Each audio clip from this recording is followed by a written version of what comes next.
Hello everyone, welcome to Tasty Dish by Sethu Palaniappan.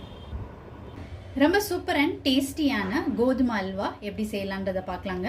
இதுக்கு ஒரு கடாய் heat பண்ணியிருக்கிறேன். இதில் ஒரு கப் நெய் சேர்த்துக்கிறேங்க. நெய்யில் முந்திரி பருப்பை வறுத்து எடுத்துக்கலாம். வறுத்த முந்திரியை வெளியில் எடுத்துடலாங்க. இந்த நெய்யில் ஒரு கப் கோதுமை மாவை வறுத்து எடுத்துக்கலாங்க. கோதுமை மாவோட பச்சை வாடையெல்லாம் போயிடட்டுங்க. மாவு நல்லா குக் ஆயிடுச்சு. இப்போ இந்த ஸ்டேஜில் ஒரு கப் சுகர் சேர்த்துக்கலாங்க. எந்த கப்பில் நெய் மாவு எடுத்தோமோ அதே கப்பில் சுகருங்க. ஒரு கப் நெய், ஒரு கப் கோதுமை மாவு, ஒரு கப் சுகர், இதுதாங்க இதோட அளவு. இப்போ சர்க்கரை நல்லா கரையட்டும். சுகர் நல்லா கரைஞ்சிருச்சுங்க. இப்போ இதில் 3 டம்ளர் தண்ணி சேர்த்துக்கிறேன்.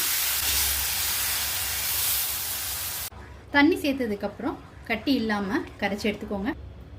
தண்ணி ஊற்றுனதுக்கப்புறம் கை விடாமல் கிண்டிக்கோங்க. ஒரு சில கட்டிகள் இருந்தாலும் நீங்கள் கரைக்க கரைக்க சரியாயிடுங்க. விட்டிருந்த நெய்யெல்லாம் நல்லா பிரிஞ்சு வர ஆரம்பிச்சிருச்சுங்க. பேனில் ஒட்டாமல் அல்வா ரொம்ப சூப்பராக ரெடி ஆயிடுச்சு. வறுத்த முந்திரியை சேர்த்துக்கலாம். ஏலக்காய் தூள் சேர்த்துக்கிறேங்க.